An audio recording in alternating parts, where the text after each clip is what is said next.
So circling back to that whole thing I mentioned about blind takeaways. So there's like the whole thing that happened with like the crypto crash or whatever, and someone opened an account, started shorting a day before, and then the second the Trump made that announcement, boom, the whole thing crashes or whatever. And so of course everyone has the blind assumption that it has to be someone in the administration. It can't just be anybody else. But clearly there's people that are in the know in general that know about these things that aren't completely like close to like Trump and the administration that would do something like this. Like fucking Nancy Pelosi and everybody else have been doing shit like this for fucking years and years. This is shit that always happens. But like even if though it was the case, like you can't expect like anyone to like really care because it's obvious the dude who openly states he's basically doing shit to get easier taxes and have to pay less for taxes because that's how the system works. He's just taking advantage of the system. That's all he's doing. Like if it is Trump or someone in the circle or whatever that did this shit, it's like whatever. They're just taking advantage of the system. And until the system changes, which it's not going anytime soon, because guess who the system also benefits? The pieces of shit that are closing down the government. And because the pieces of shit that are closing down the government are benefiting from the system the most, they're not going to want to do anything to change it. And so this shit's going to continue to happen. I don't like I get why Charlie's mentioning it's like brainwashing and stuff because there's always gonna be fucking retards that are gonna fuse to believe like this shit is actually happening and it could be anyone, close to Trump and not the other side. But the fact is, no one knows who the fuck did it at this moment. So I don't like these blind takeaways and these blind assumptions that it's either this side or that side or, et cetera, et cetera. Especially when we have no knowledge of who actually fucking did it.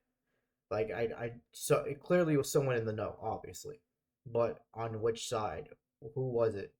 Like until you find out that information, there's no point making baseless assumptions based on who you don't like or what side you don't like or what kind of people you don't like.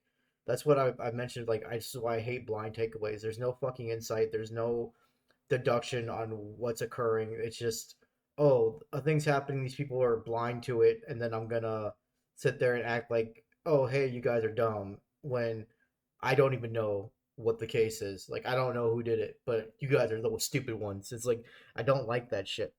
Which shit just rubs me the wrong way. Yeah, it's just a blind take. It's just a blind take away from a situation. Like I mentioned, this is why I don't like this shit. And this is why I usually wait for more information to come out, like with the George Floyd shit and all that crap. I waited until the actual body cam footage from start to finish came out, even from other perspectives, so that way I can make an actual judgment on the situation on what occurred. And of course, what occurred was nothing vile. It was just some guy who was fucking high on some shit that he shouldn't been on. He was having breathing problems.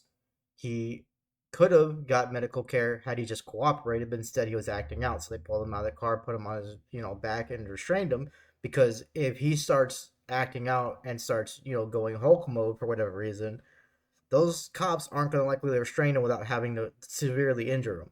So they're going to hold him there until, medical stuff arrived, medical staff. It's to see what the hell's going on and see if they can treat him and shit.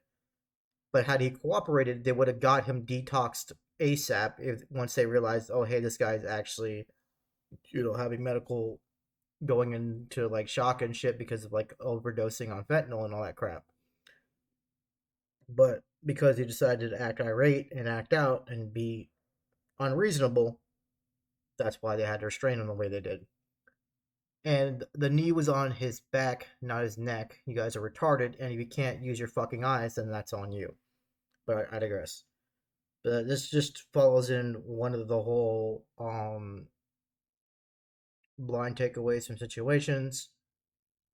Chances are probably it was somebody in the inner circle of the administration, but chances are it's also somebody in the know that's not in the inner circle, and it could just be someone who got a hold of information and decided to cash out and abuse the system, which is going to keep happening until measures are put in place and stricter, fines or like stricter laws on insider trading and stuff like that for people in Congress or people that know people in Congress and stuff like that.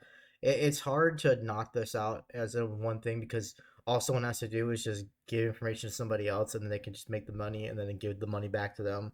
Like until you like squash out every single fucking possible situation to abuse, There's going to be some way for someone to abuse it and find some loopholes around it, regardless of how obvious the fucking trading is. So yeah, I just found that shit hilarious, and the whole deducing it to brainwashing and people being dumb means I'm right. It's just such a fucking dumb take. There's always going to be retards on both sides. Retards are the majority of the population in the world right now. There's too many retards for anyone to really do anything about it, and we just gotta put up with the retards and work our ways around them. Which is sad, but that's just how it is. Since we can't, throw them off a mountain or something, we just gotta deal with the retards. But yeah, that's all I wanted to mention. Just point out how like dumb it is to assume things right off the bat, especially when there's no knowledge of who actually did it.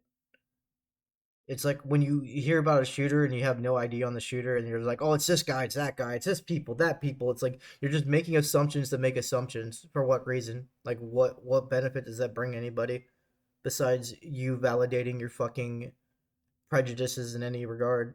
This is so fucking stupid, man. I wish people would stop with this shit. All right, I'm done with the rant to there. I am getting the update for what's it called, for Trails, for the 1.05 one, because I realized my game didn't update, so I'm gonna update that, and then hopefully that'll fix the memory leak issue. I mean, I'm already in Ruan anyways, so like I kind of skipped like a whole, wait, no, because I was in Bose when I was recording, so I skipped a bit, but like I don't know. I'll probably just let it be and just let the game go and go from there. All right, peace.